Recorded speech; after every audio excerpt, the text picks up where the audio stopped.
Si tiene su Biblia, por favor, ahí. Si no tiene, si hay alguien a su costado que pueda compartirla, Mateo, Evangelio según San Mateo.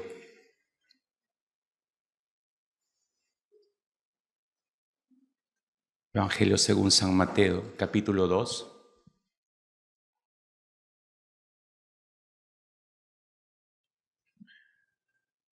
Es el único evangelio que consigna el hecho de la visita de los famosos sabios de Oriente.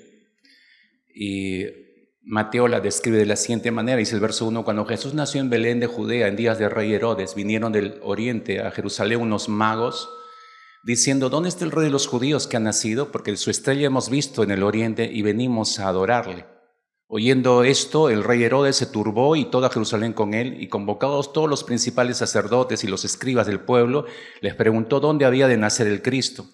Ellos le dijeron: en Belén de Judea, porque así está escrito por el profeta. Y tú, Belén de la tierra de Judá, no eres la más pequeña entre los príncipes de Judá, porque de ti saldrá un guiador que apacentará a mi pueblo Israel.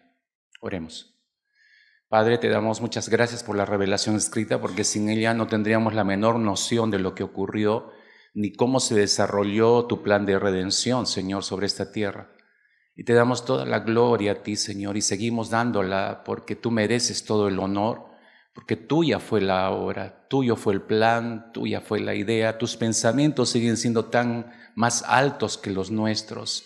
Muchas de estas cosas están veladas para nuestro entendimiento hasta que abrimos una relación contigo a través de tu Hijo Jesucristo. Entonces viene la luz, entonces amanece en nuestras mentes. Que, Señor, según esa luz tuya, no solo nuestro entendimiento humano, tu luz, traiga el entendimiento en esta mañana para poder asimilar y escuchar sabiamente, Señor, las enseñanzas que tú tengas reservadas para cada uno de nosotros.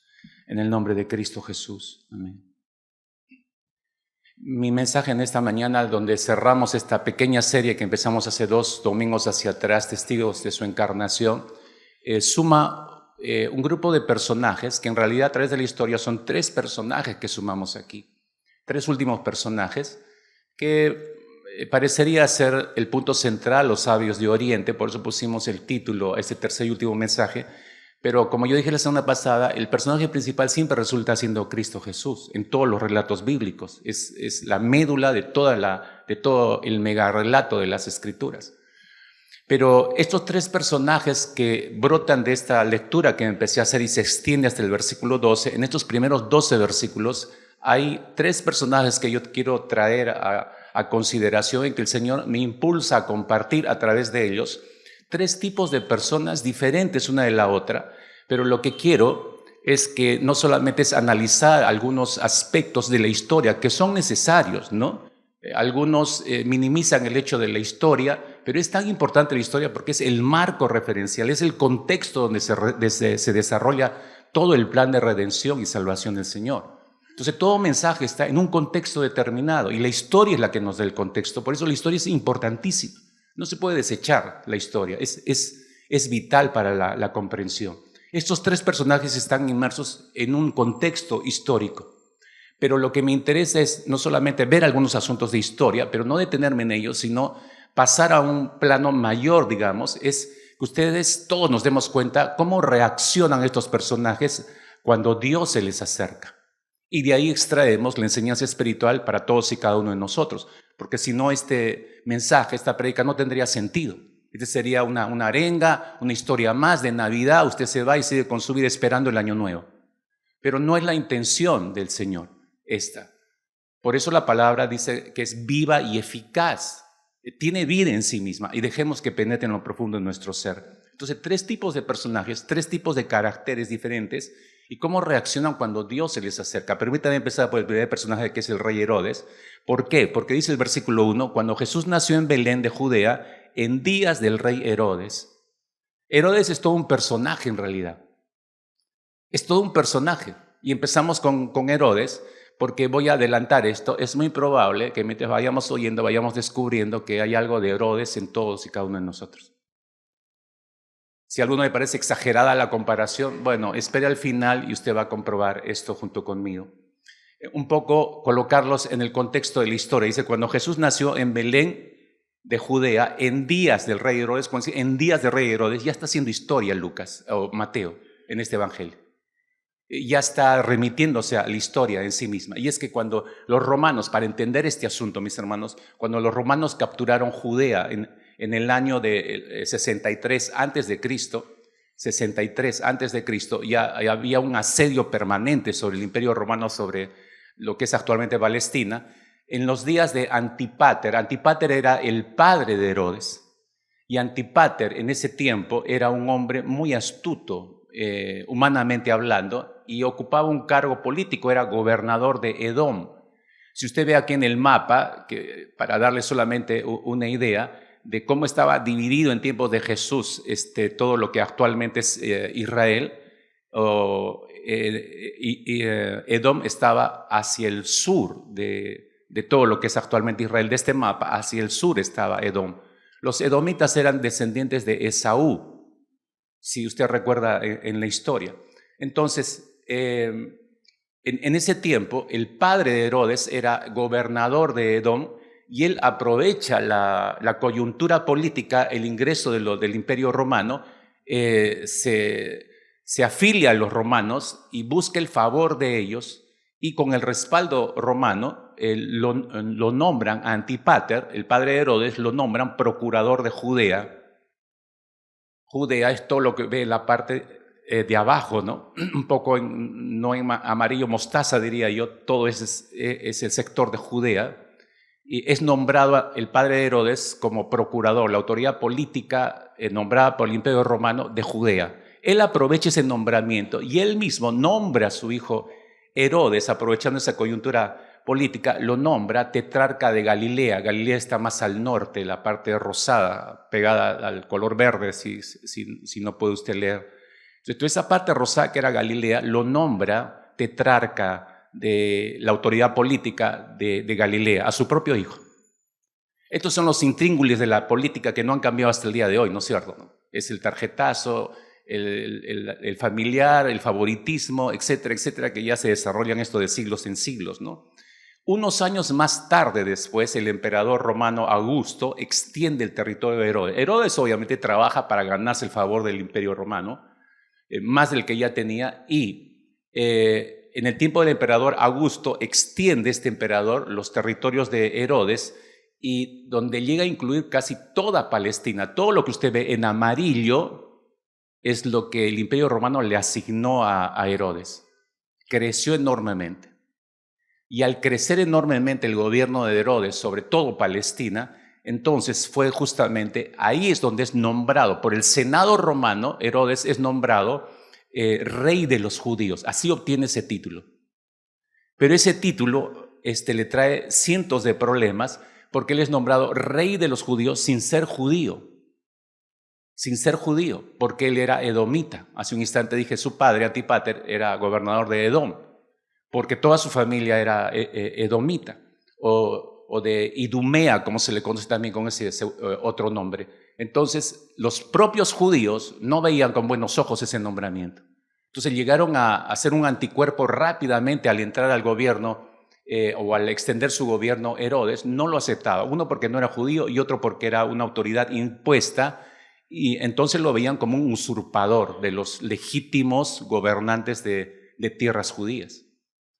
Entonces se ganó en muchos anticuerpos. Quizás los historiadores mencionan que para suavizar la situación ya tirante, digamos, Herodes se casa con una judía llamada Marián, que era descendiente de la última familia que había gobernado Israel antes que los romanos en el 63 la tomaran por asalto. Entonces él astutamente se casa con una mujer judía para soliviantar un poco los problemas internos, y tratando de ganarse el favor de los judíos, y sobre eso empieza a hacer grandes obras. Una de las cosas que se le reconoce a Herodes es que era un gran constructor. El famoso puerto de Cesarea realmente es un monumento a Roma. Y otra de las obras sorprendentes que este hombre hizo fue mejorar el segundo templo construido por Zorobabel, que se le conoce como el tercer templo, pero en realidad es sobre los cimientos del segundo templo construido por Zorobabel, Herodes lo hizo crecer el templo, lo embelleció. ¿Qué es lo que buscaba? El favor de los judíos. Siempre buscó congraciarse con los judíos, pero ninguna de esas obras superó lo que él hacía con su mano izquierda. Me refiero a que era un hombre cruel, a tal punto que mientras avanzaba en la edad se volvió cada vez más paranoico y él pensaba que todo el mundo estaba confabulando contra él. Y llegó a tal punto su desquiciada mente en este sentido que empezó a deshacerse de todos aquellos que él creía o percibía o pensaba o imaginaba que estaban conspirando contra él. Mandó a asesinar a todos los familiares de su esposa judía. Al final asesinó a su propia esposa y a los 3 hijos que tuvo con Mariam. Se deshizo de todos ellos porque todos tienen sangre judía y todos van a querer usurpar mi trono. Esa era su forma de pensar. Un hombre que eliminaba a todo aquel que se le pusiera en el camino, un hombre muy ambicioso, y todo aquel que opinara contrario a él o a su gestión de gobierno, lo hacía desaparecer inmediatamente. La vida privada de este rey, sumemos a esta crueldad, era un ejemplo de, dicen los historiadores, de lujuria, de crueldad y de perversión. Era un hombre atormentado por sus propios miedos, por sus propias inseguridades, un rey al cual intentaron asesinar más de una oportunidad porque lo veían como un rey perverso. Pero ninguna de esas oportunidades se dieron, de todas fue librado. De la que no se libró es del juicio final del Señor, porque de ese juicio nadie se libra, obviamente. Ese era Herodes. Y sucintamente le estoy dando una idea de este primer personaje que fue el rey Herodes. ¿Cómo reaccionó ante la visita de los reyes de Oriente y la noticia que trajeron? Porque en ese estado de paranoia, imagínense que aparece un grupo de reyes de Oriente y empiezan a proclamar, como leemos ahí en el versículo 2, ¿dónde está el rey de los judíos que ha nacido? El rey de los judíos, pero si ya había un rey de los judíos, que era él. Imagínense cómo le cayó eso a los oídos. Todas sus alertas se dispararon. La paranoia que lo dominaba, imagínense cómo abarcó todo su ser y con todas las alarmas encendidas, él empezó a tomar datos respecto a esto. Versículo 1, volvemos al de dice que viniendo del oriente a Jerusalén unos magos diciendo, ¿dónde está el rey de los judíos que ha nacido? Porque su estrella hemos visto en el oriente y venimos a adorarle. Oyendo esto el rey Herodes se turbó y toda Jerusalén con él. Herodes dice, se turbó grandemente y toda la ciudad se turbó con él. ¿Por qué la ciudad se turbaría con Herodes? No sé si alguna vez leyó esta parte y se hizo la pregunta, ¿no? Todos están de acuerdo, los historiadores, en que la reacción de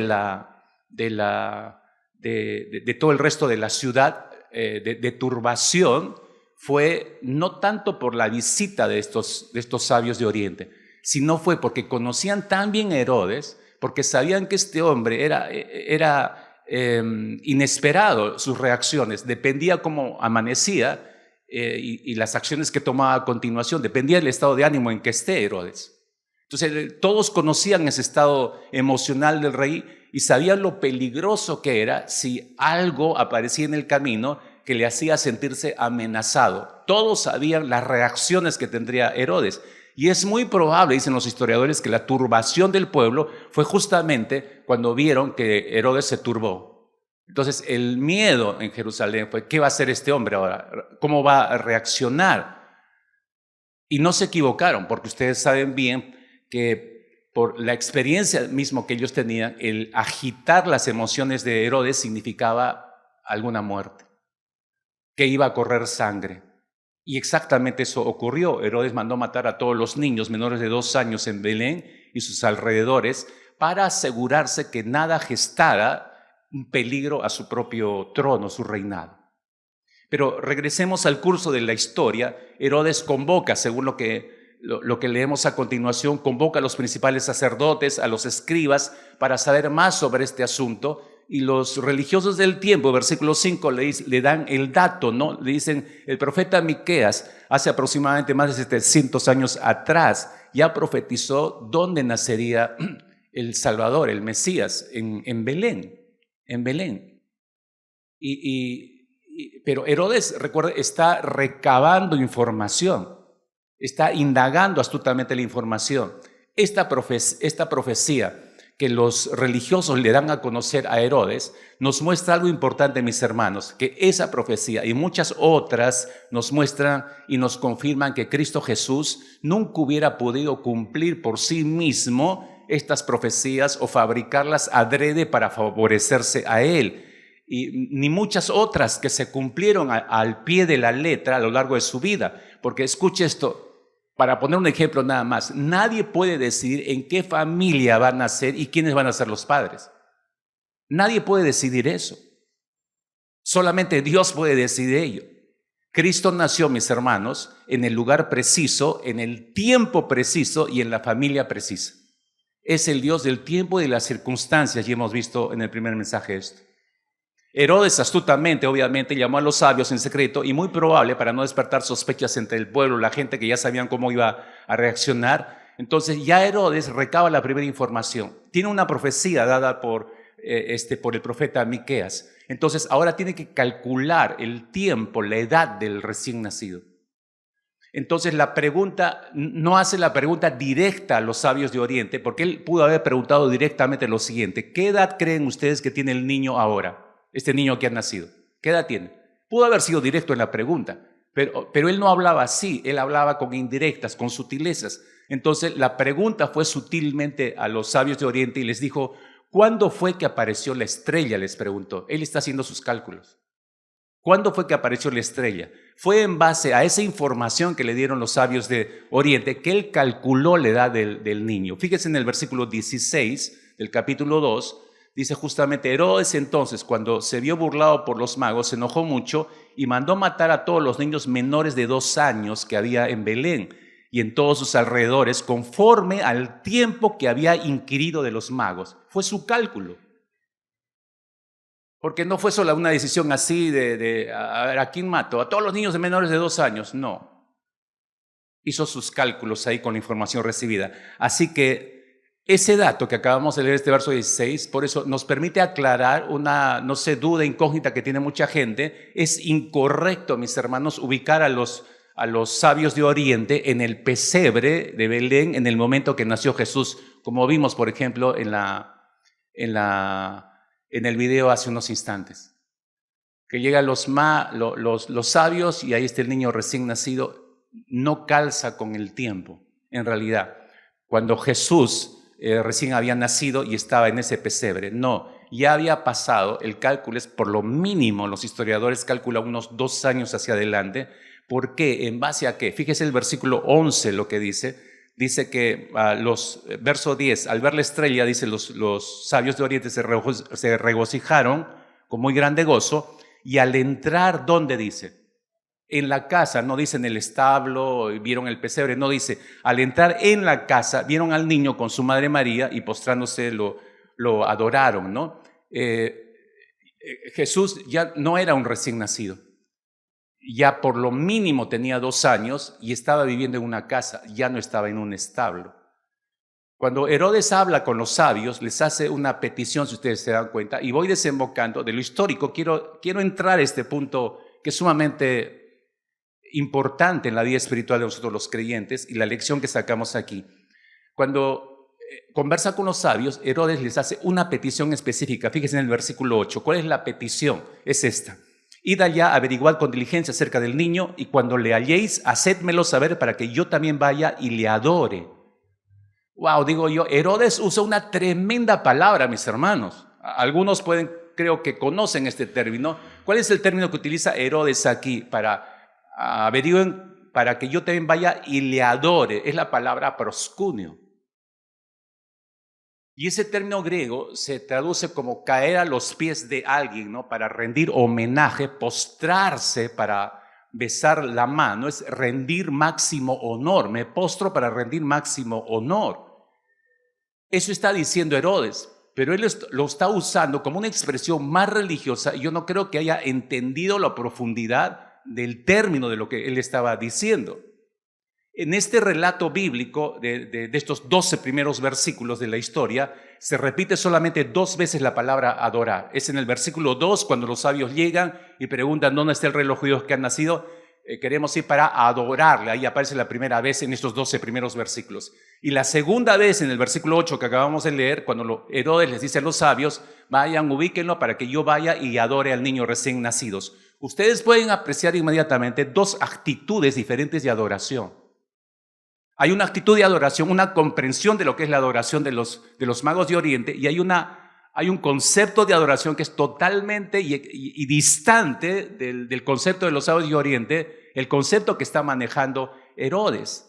Aquí está la enseñanza, mis hermanos. Es necesario ver, escúchenme, es necesario ver en lo profundo de nuestro ser lo que vamos a escuchar a continuación, porque podríamos, dije al inicio, encontrar algún rezago de Herodes en todos y cada uno de nosotros. Muchas cosas o pocas cosas probablemente, pero hay rezagos de Herodes. Toda la descripción que tenemos en estos 12 versículos primeros acerca de Herodes, lo que sabemos por la historia de su vida insegura, sus temores, su lujuria, su inestabilidad emocional, su crueldad, su perversión, ¿dónde encuentran raíz, mis hermanos? Todo esto, toda su forma de vida, estilo de vida, el carácter de Herodes, ¿dónde encuentran la raíz en realidad? Tienen como punto de partida en su concepto de adoración, en su estilo de vida de adoración. Y en realidad todo lo que somos, mis hermanos, todo encuentra punto de partida en nuestro concepto de adoración a Dios. Su concepto de adoración de Herodes no creo que haya sido el más correcto y menos el más bíblico. Déjame explicarte esto a continuación y luego tú vas a comprobar que puede que haya algo de Herodes en tu vida. Entonces no mires con suspicacia así de costado al que está ahí sentado tú, algo de Herodes tendrá. Escucha al final, ¿no? Escucha al final. Mira, y empiezo con esto. Déjame explicarte. ¿Cuál es tu concepto, ya de manera personal, cuál es tu concepto de adoración? Quizá la pregunta para algunos les resulte irrelevante, pero es necesaria la pregunta, es importante la pregunta porque de tu respuesta personal depende toda tu vida ante Dios en realidad. Tu concepto de adoración determina todo lo que eres en tu vida en realidad. ¿Por qué dirás tú? Porque la adoración, escúchame con cuidado, tienes que anotar esto, porque la adoración se trata sencillamente del valor que asignamos nosotros a otra persona. La definición más sencilla que puedo dar de adoración es la siguiente, la tienes en la pantalla. La adoración es nuestra respuesta a lo que más valoramos. Esto necesita ser masticado despacio para poder entenderse. La adoración es nuestra respuesta a lo que más valoramos nosotros. La adoración, en otras palabras, tiene que ver con decir lo siguiente. Decimos, esta persona o esta cosa, esta experiencia, sea la que sea, esto es lo que más me importa en la vida. Es lo que yo lo tengo como supremo valor en mi vida. Eso estamos diciendo. Esa cosa podría ser, por ejemplo, la siguiente. Podría ser una relación con alguna persona. Esa cosa podría ser un sueño. Podría ser una posición. Podría ser una condición social.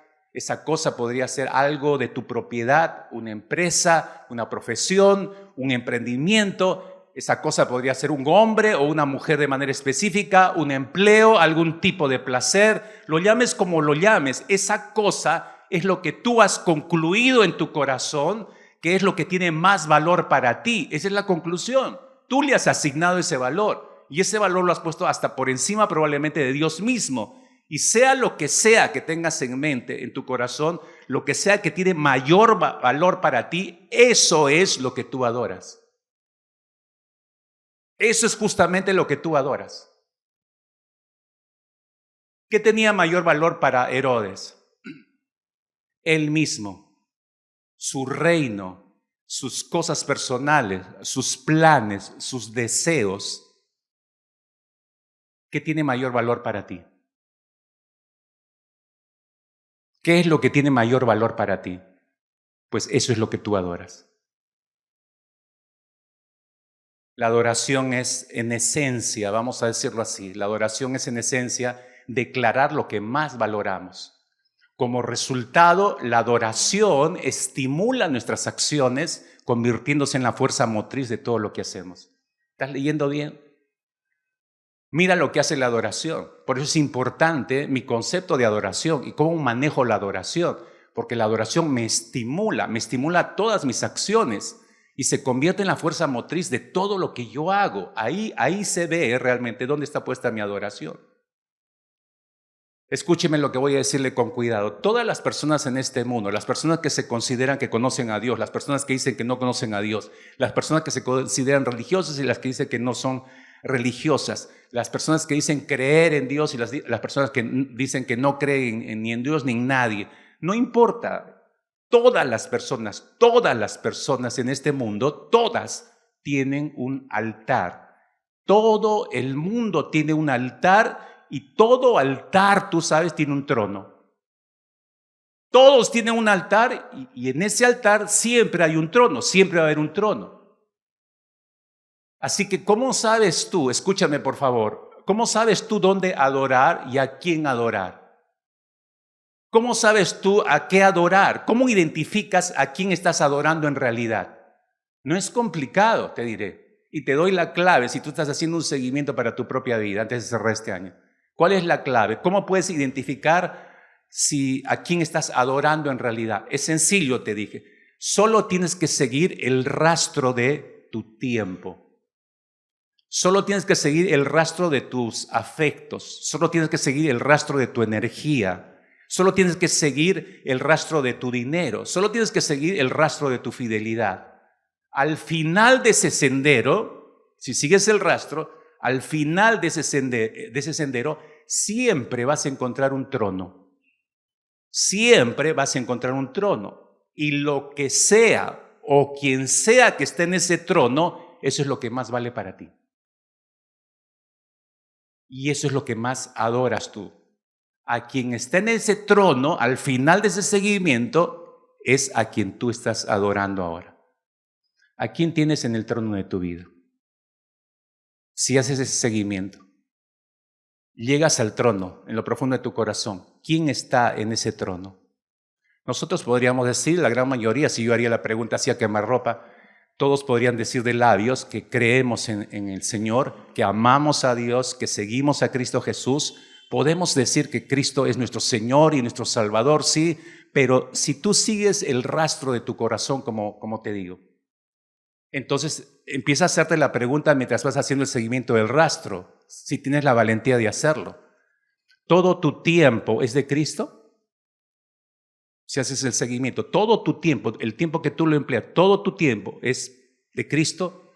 Todos tus afectos, si estás siguiendo el rastro, todos tus afectos son solamente para Cristo. Todas tus energías las inviertes para la causa de Cristo. Todos tus recursos los inviertes en la misión de Cristo. Toda tu fidelidad es solamente para Cristo. Ahí tienes la respuesta.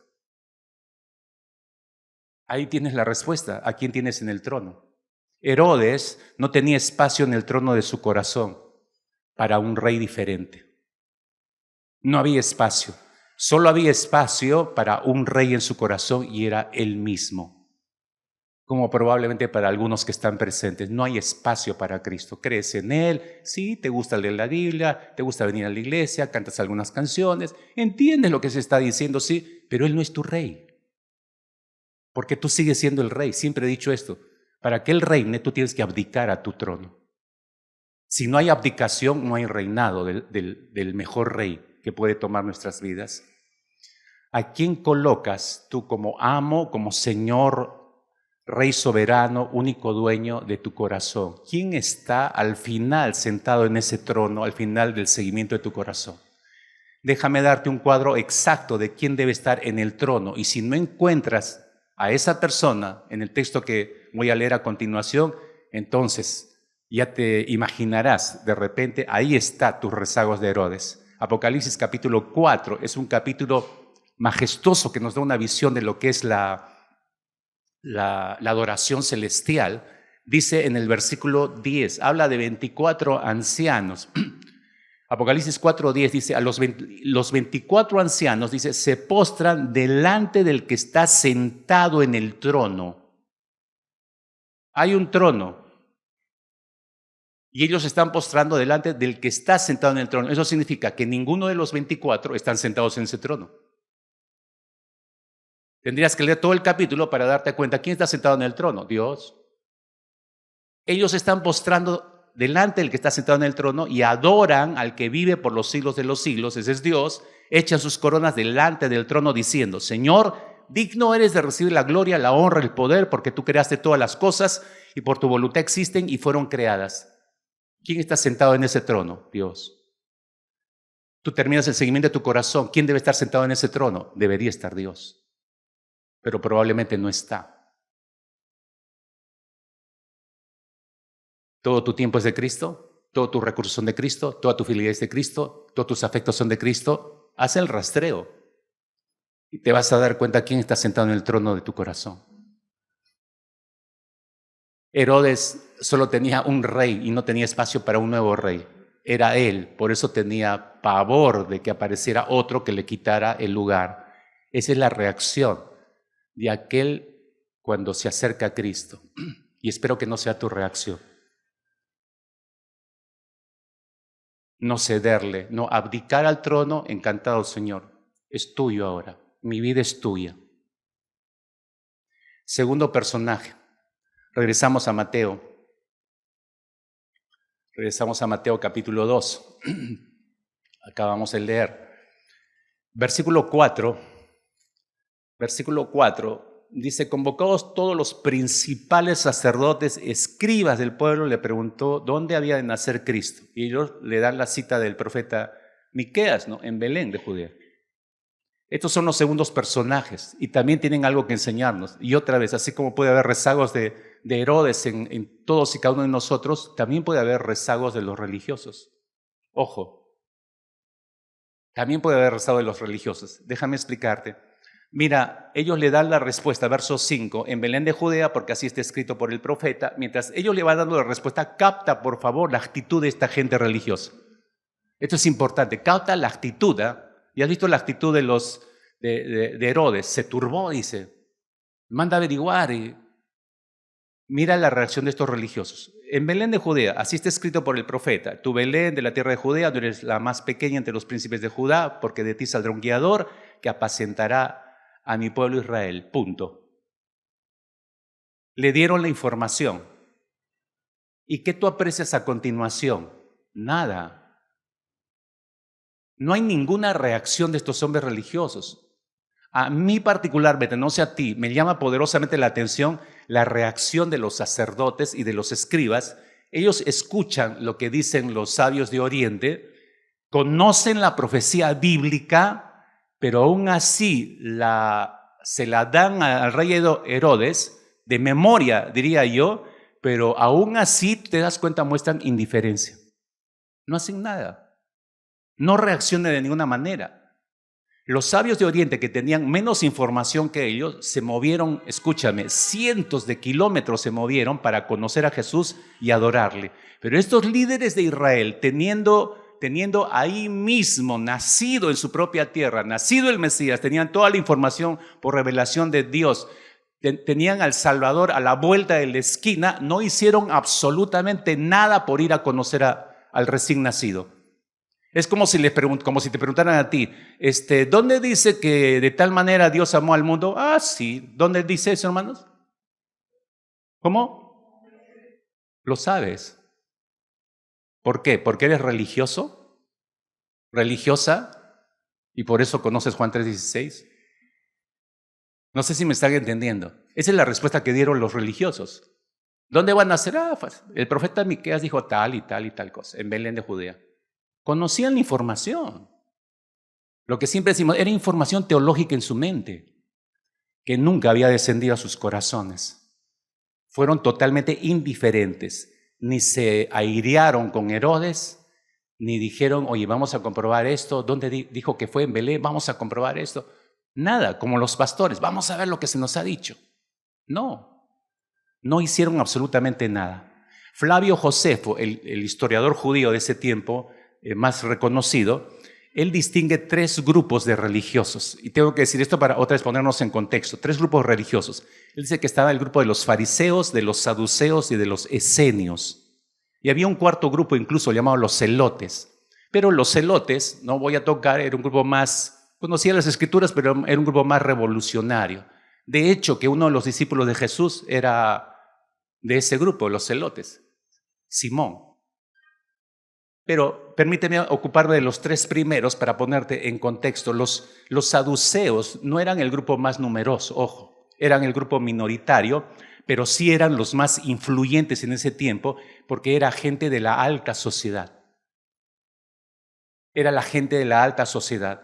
Cuando leemos en las escrituras el famoso Sanedrín judío, cuando leemos acerca del sumo sacerdote, todos ellos pertenecían a este grupo de religiosos, los saduceos.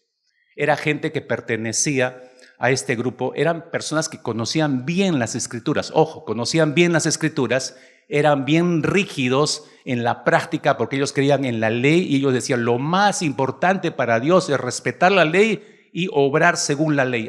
Esa era su política de vida de los saduceos. Y exigían que sea así. No aceptaban cambios, novedades, veían con recelo a los profetas porque no, estos traen cosas medias raras. No, la ley es la ley y se centraban en la ley. En ese sentido eran diferentes con los fariseos. El segundo grupo, los fariseos, que sí creían en la ley también, sí practicaban la ley, pero también era importante para ellos los profetas. Las profecías eran muy importantes para los fariseos. Pero ellos intentaron acercar la ley. Decían los saduceos son demasiado rígidos, acerquemos más la ley de manera práctica al pueblo. ¿Y qué cosa les vino a la mente? ¿Cómo hacer eso? Idearon nuevas leyes sobre las leyes existentes. Ellos fueron los que crearon, digamos, esa famosa ley de no hay que caminar más de 1 kilómetro en el Shabbat. Eso no estaba en la ley, eso lo crearon ellos, los lavamientos de manos y otros ritos que hemos leído en algunas oportunidades. No fue una ley de Dios, fue algo que ellos crearon. Así eran los fariseos. El tercer grupo de religiosos, los esenios, eran una especie de comunidad de ermitaños más bien, que vivían en las cuevas, tenían una vida muy austera, creían en la ley, creían en los profetas y ellos consideraban que el Mesías iba a regresar, ¿sí? O iba a nacer y ellos, solo ellos iban a reinar con el Mesías. Los demás no, solamente ellos. Es decir, cada uno de estos tres grupos creían que tenían la verdad en relación con Dios. Bien parecido a lo que ocurre hoy en día, ¿no? Bien parecido a lo que ocurre hoy en día. La cantidad de religiones que hay alrededor nuestro, todos creen tener la verdad y una relación personal con Dios singular. Lo que tenían en común todos estos grupos es que conocían las escrituras, como todos los grupos religiosos de nuestro alrededor también. Conocían las escrituras, entendían los conceptos teológicos hasta cierto punto, iban al templo o iban a las iglesias, creían en el Mesías.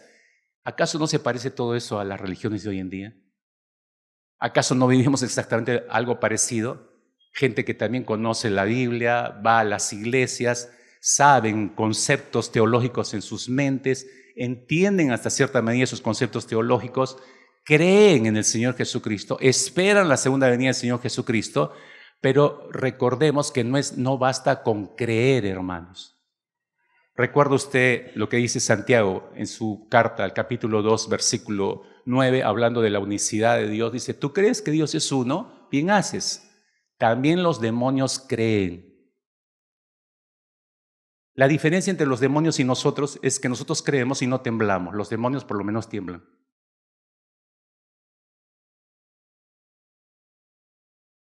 Los evangélicos ya dejamos de temblar ante una verdad de Dios. Entonces, no es suficiente creer, de acuerdo a ese versículo. Si tú crees que, bueno, yo creo todo lo que dice la Biblia, sí, pero no es suficiente con creer. Tengo una pregunta para todos los que estamos aquí. Por favor, escúchala con atención. ¿Qué es lo que más le cuesta a un cristiano? ¿Qué es lo que más le cuesta a un cristiano? Piénsalo un momento antes de tener una respuesta en tu mente. ¿Qué es lo que le cuesta más a un cristiano?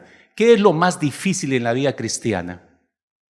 Ayunar, diezmar, perdonar a quienes te hicieron daño, entender algunas partes de la Biblia, amar a tus enemigos. ¿Qué es lo más difícil para un cristiano? ¿Alguna de esas posibilidades que te he dado? No, ninguna de ellas es la respuesta. Absolutamente ninguna. Esta es la respuesta correcta. Anota. La cosa más difícil para la vida cristiana es tener un encuentro cara a cara con Cristo Jesús y sostener esa relación. Eso es lo más difícil. Entonces no es suficiente con entregarle tu vida y bautizarte incluso. No, a ver, sostén eso por el resto de tu vida. Eso es lo más difícil.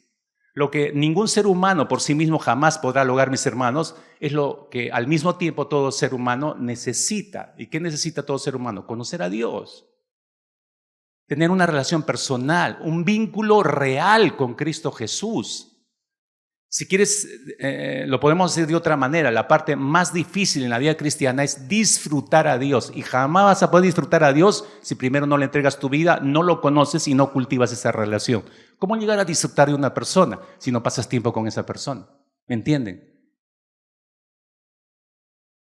Es la parte más difícil para millones de creyentes, llegar a pasar de un concepto teológico a una relación personal y llegar a conocer a Cristo, atesorarlo en tu corazón y llegar a amarlo con todo tu ser integral, como dijo el Señor Jesucristo, con mente, corazón, fuerzas, con toda tu alma. Hay millones de personas en este mundo que creen en Dios. Hay incontables hombres, mujeres que aceptan a Cristo como el verdadero Mesías y aceptan el Evangelio como el mensaje revelado de Dios, pero no tienen una relación personal con Cristo Jesús.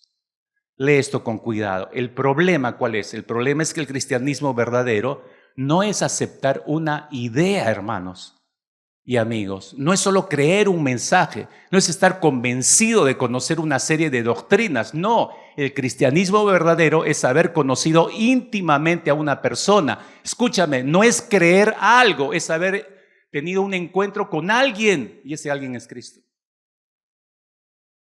Yo creo en el Señor Jesucristo, sí, pero ¿te has encontrado con Él?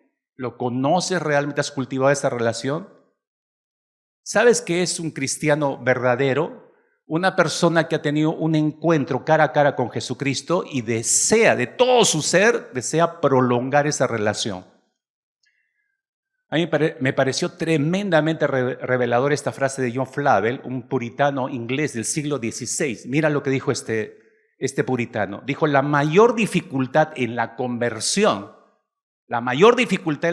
es ganar el corazón para Dios, y la mayor dificultad después de la conversión es mantener el corazón con Dios. Acá todos creo que podrían estar de acuerdo en ese sentido. ¿Te ha sido sencillo? 20, 30, 40 años, no sé cuántos años tienes de relación con el Señor. ¿Es fácil mantener el corazón en Dios? Es la parte más complicada. Todos los fariseos, regresando al relato bíblico, todos los fariseos, saduceos, esenios habían creído en Dios, conocían la palabra del Señor, pero no llegaron a disfrutar a Dios. Eran tan rígidos en sus obligaciones religiosas que no aprendieron a disfrutar a Dios, no conocieron las profundidades del corazón de Dios, de tal manera que nace el Salvador y no les cruza nada por la mente del corazón, no mueve ningún pelo de su nuca. No se emocionaron para nada. Si quiere, Herodes se turbó, ¿no?, emocionalmente hablando, pero ellos les piden la información. ¿Qué dice Juan 3:16? Bueno, porque de tal manera amó. ¿Qué dice Juan 1:12? Bueno, que todos los que creyeron, a los que, etcétera, etcétera. Se repiten conceptos teológicos, pero no son parte de mi vida.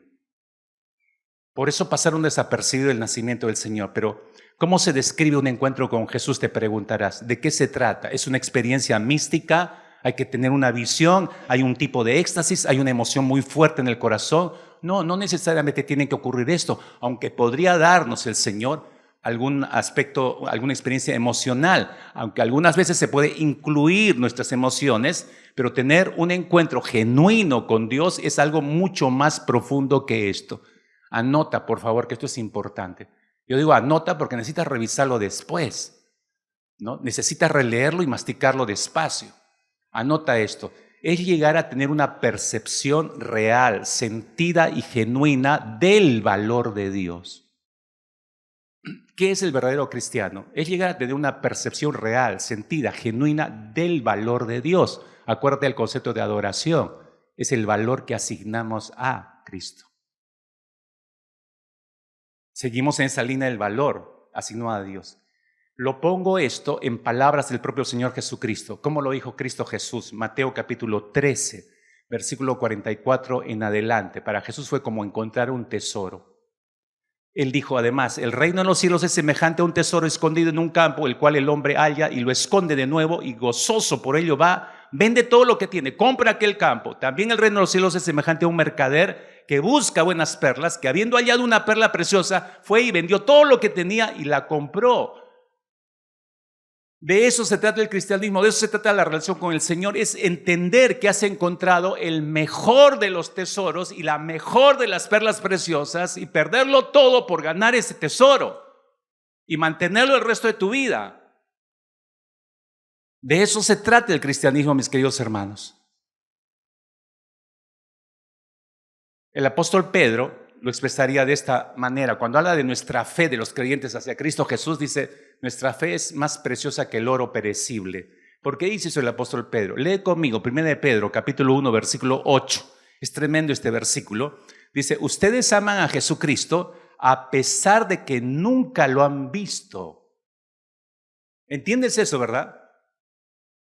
Amamos a Cristo a pesar de que nunca lo hemos visto. Aunque ahora no lo ven, confían en Él y se gozan con una alegría gloriosa e indescriptible. Por favor, capta esto último que dice Pedro. Aunque ahora no lo ven, confían en Él y mira el resultado de esa confianza. Se gozan con alegría gloriosa e indescriptible. Eso habla de un cambio emocional en lo profundo de nuestras almas. No es solo creer, bautizarme. Sí, yo vengo a la iglesia. No es una creencia muerta. Hay un cambio de las emociones, hay un cambio en lo profundo de nuestra alma. No sé si estás entendiendo el texto. Pedro está diciendo, no hace falta ver físicamente a Cristo Jesús para amarlo. Juan capítulo 20, versículo 29, Jesús le dice a Tomás, le dice, porque me has visto, Tomás, creíste, bienaventurados los que no vieron y creyeron. ¿Ahora entiendes por qué dijo eso Jesús? No necesitamos ver al Señor. No es necesario tener un encuentro físico con Él para gozarse con una alegría gloriosa e indescriptible. La cuestión, mis hermanos, acá, la enseñanza profunda, lo que dice la palabra en espíritu es la cuestión no es ver con los ojos a Cristo. La cuestión es ver a través de la fe lo que Él ha hecho por nosotros y gozarnos, alegrarnos y disfrutar lo que Él ha hecho por nosotros, a pesar que no lo vemos físicamente. ¿Cómo sé si he tenido un encuentro genuino con el Señor? Hago la pregunta porque es posible que entre todos los que están aquí presentes tengan una vida más religiosa como los fariseos, saduceos o los esenios que creían que tenían una verdadera relación con el Señor porque eran religiosos. De repente ese es tu concepto. Por eso hago la pregunta. ¿Cómo sabes si has tenido un encuentro genuino con el Señor? El apóstol Pedro nos acaba de dar la respuesta. Se conoce al Señor, déjame leerte una vez más y las pierdo de vista, no sé si puedes regresar a 1 de Pedro 1:8. Ustedes aman a Cristo a pesar que nunca le han visto, aunque ahora no lo ven, confían en Él y se gozan con una alegría gloriosa e indescriptible. Mira lo que produce conocerlo al Señor. ¿Cómo sabes si has tenido un encuentro genuino con Cristo? Por el cambio de tu alma, de tu ser interior. Entonces la pregunta es esta: ¿produce tu fe en Cristo Jesús? ¿Produce tu fe una nueva clase de gozo glorioso e indescriptible que nunca has tenido antes? Si no tienes eso, yo dudo que realmente Cristo sea tu Señor. Porque tiene que haber ese cambio, esa es una prueba. En otras palabras, pregúntate, ¿siento que al haber encontrado a Cristo he encontrado un tesoro? ¿Me doy cuenta que he encontrado el mejor tesoro? ¿Me he dado cuenta que he encontrado la perla de gran precio? No sé si ahora puedes verlo. Un cristiano verdadero no solamente cree en Jesús. No, un cristiano verdadero ama con todo su ser integral a Cristo, con toda su mente, con todo su corazón, con todas sus fuerzas. Y eso es lo que le da una vida dichosamente gozosa. Y eso se nota hacia afuera. Te hice una pregunta difícil hace unos minutos. Te hago una pregunta ya sencilla ahora. Yo te dije, ¿qué es lo más difícil para los creyentes, no es cierto? Ahora te hago la pregunta más sencilla, ¿no? ¿Cuál es la cosa más fácil? ¿Cuál es la cosa más fácil de la vida cristiana? ¿Qué es lo más sencillo que cualquier creyente del mundo puede hacer? Piensa bien. No, pastor, porque yo pienso y usted creo que así me está jugando en mi mente. No, la pregunta es sencilla. Te hice la pregunta, ¿qué es lo más difícil? Y ahora te pregunto, ¿qué es lo más fácil para un creyente? ¿Sabes qué es lo más fácil para un creyente? Apocalipsis capítulo 2, versículo 4 nos da la respuesta. Es el mensaje del Señor a la iglesia de Éfeso, si bien recordarás. Versículo 4 de Apocalipsis 2, el Señor le dice a esta iglesia, pero tengo contra ti que has dejado, ¿qué cosa? Tu primer amor. Tengo contra ti que has dejado tu primer amor. Ahí tienes la respuesta. ¿Qué es lo más fácil para un creyente? Abandonar el primer amor. Así de rápido lo abandonamos. En otras palabras, dejar de disfrutar a Dios, dejar de verlo, dejar de percibirlo como atractivo para mi vida, dejar de adorarlo. Y no importa lo que estemos haciendo, porque si tú retrocedes en el resumen de esta iglesia nada más, todo lo que le reconoce a esta iglesia, y uno puede decir, wow, este es un modelo de iglesia, pero no te dejes engañar. Apocalipsis es muy claro, el Señor es muy claro. Es posible, está diciendo, hacer obras, es posible fatigarse, es posible tener paciencia, es posible perseverar, es posible mantener una sana doctrina, incluso es posible sufrir por Cristo sin amar a Cristo, habiendo abandonado el amor por Cristo. ¿Qué es lo más fácil para un creyente? Abandonar el primer amor. ¿Cómo fue la medida de tu amor para con el Señor finalizando este año, antes de cruzar el siguiente? Entonces, ¿de qué se trata la vida cristiana, pastor? De aprender a perpetuar esa experiencia de relación que tuviste el día de tu conversión, el día que encontraste un tesoro, el día más feliz de tu vida, se supone. Porque para algunos parece que no fuera el día más feliz, ¿no?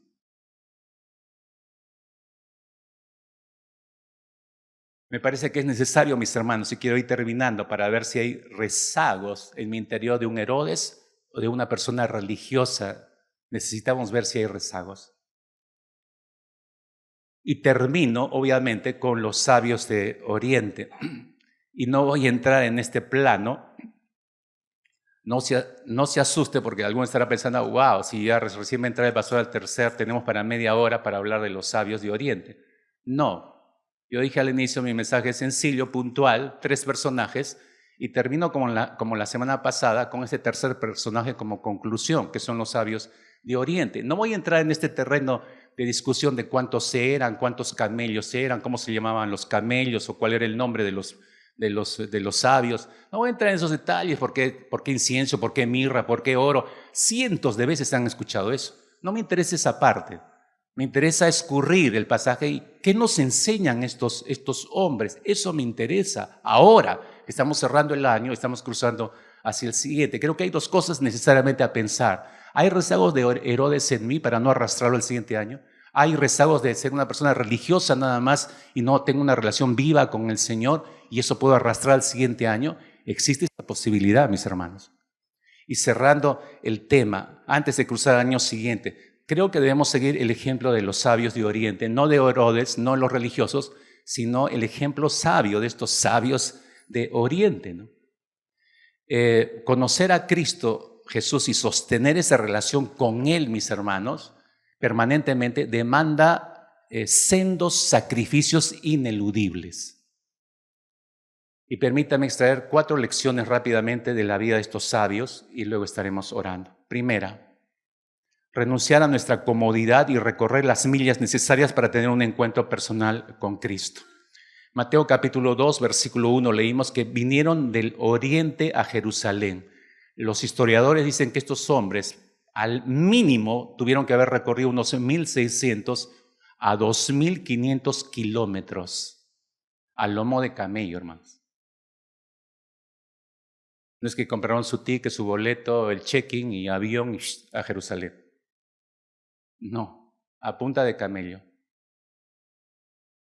Y dependiendo del punto de partida, porque algunos piensan que ellos eran provenientes, cuando dice de Oriente la Escritura, de Babilonia o de Persia, piensan algunos. No sé si usted ve la parte superior de este mapa, más o menos para darle una idea. Usted, en todas las figuras, en todos los videos incluso, no encuentro una figura o un video donde se hable más de 3 sabios del Oriente. Si los colocan 3. Y no eran 3. Andaban en grandes caravanas en realidad, entonces eran más de 3. Bueno, eso queda desentrañado en la historia, pero más o menos ese es el recorrido. Por la parte superior, si en la línea punteada roja, tuvieron que recorrer toda esa distancia, que suman unos 1.600, para otros unos 2.500, depende por dónde subieron o bajaron. Entonces no les fue sencillo llegar a cruzar todos estos en caravana. Cruzaron Irak, Siria, Jordania, siguiendo, había una famosa ruta que se conocía pegada al mar Mediterráneo, que era la famosa ruta que se conocía con el nombre del Sendero del Incienso. Y todo era comercial esa ruta, y tuvieron que haber entrado por ese lado, piensan los historiadores. Pero el punto es este: a los sabios no les importó la distancia, no les importó los peligros en el camino, había solo un deseo que consumía su corazón, y era llegar para conocer a Cristo Jesús. Perseveraron en eso. Pregunta para todos nosotros: ¿qué sacrificios has hecho para llegar a conocer, a relacionarte y perpetuar esa relación con Cristo Jesús a lo largo de este año? ¿Qué sacrificios has hecho? Si crees que venir los domingos es un sacrificio, no es nada.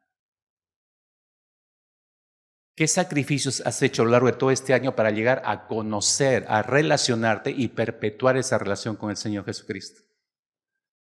Como en cierta manera lo hicieron estos sabios de Oriente.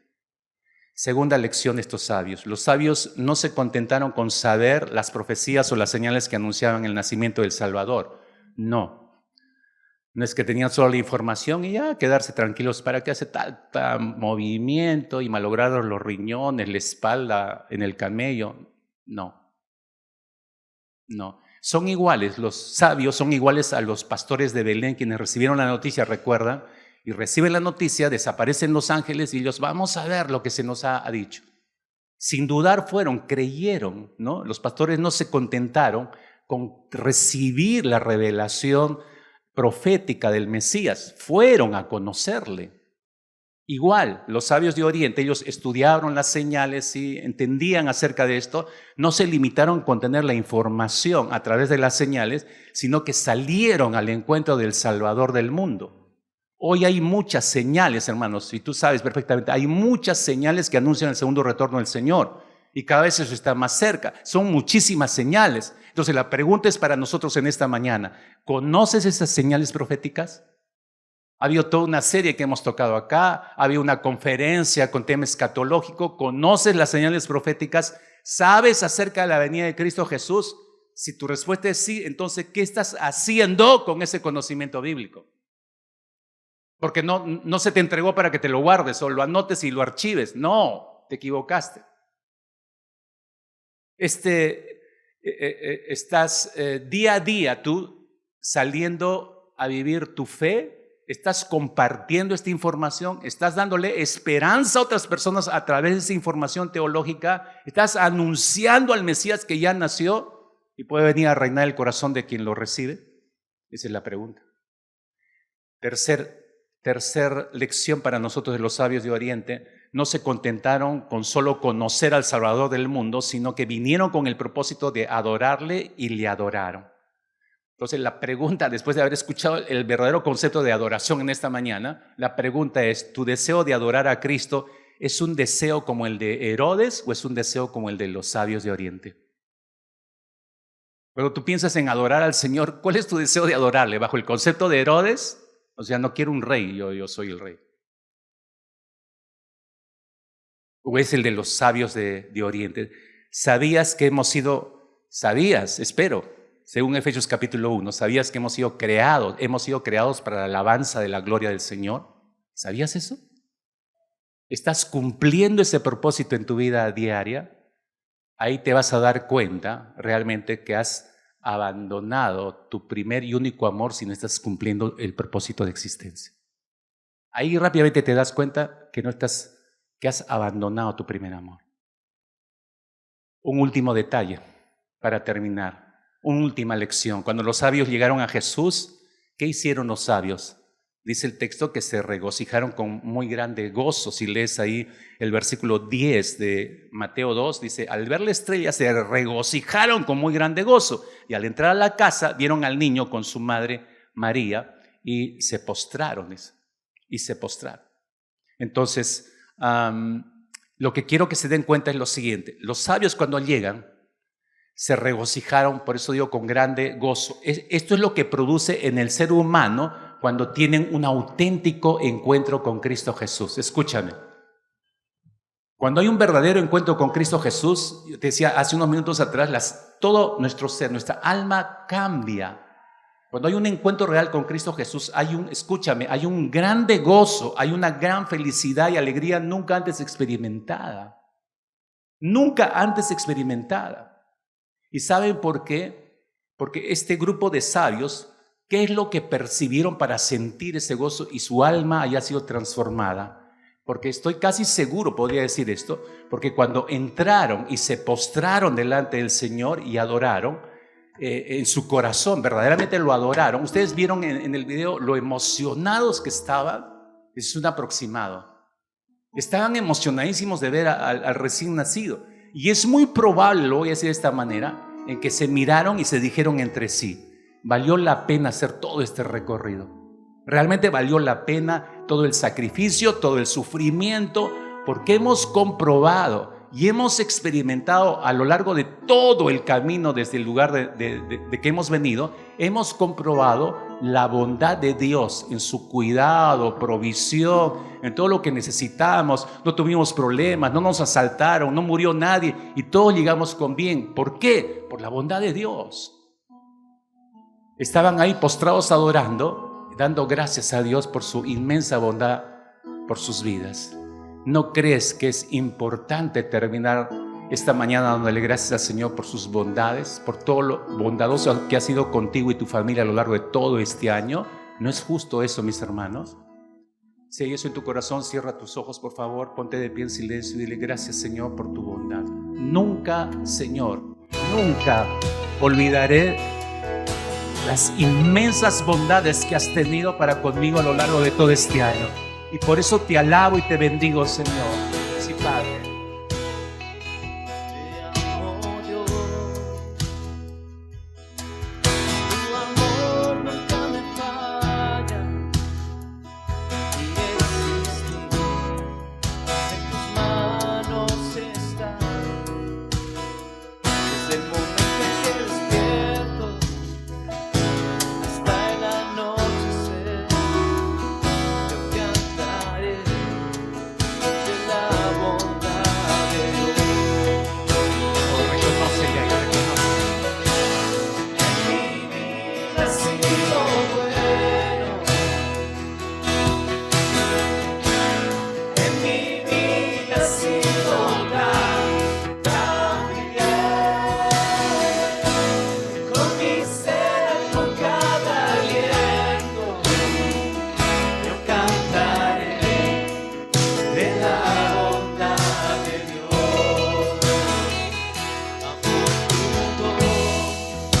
Me has guiado por el fuego. Oh, tu ser que estás en la oscuridad, Señor. Tu ser que está en la oscuridad. Oh, te conozco como mi Padre. Te conozco como Padre. Hoy también como amigo fiel. Y como amigo fiel. Mi vida está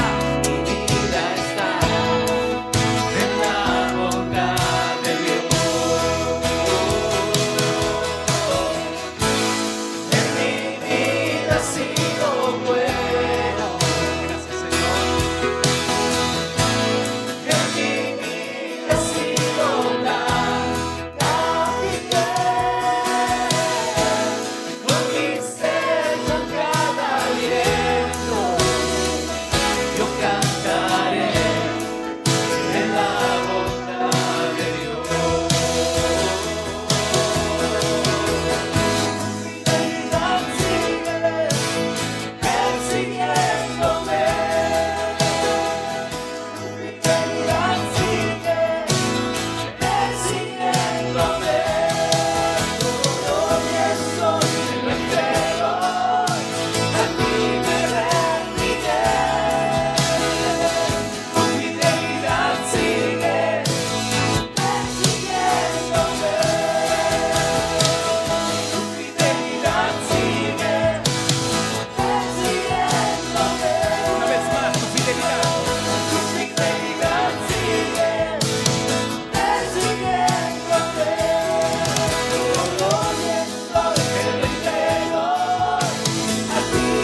has sido bueno. En mi vida has sido tan. Con mi ser.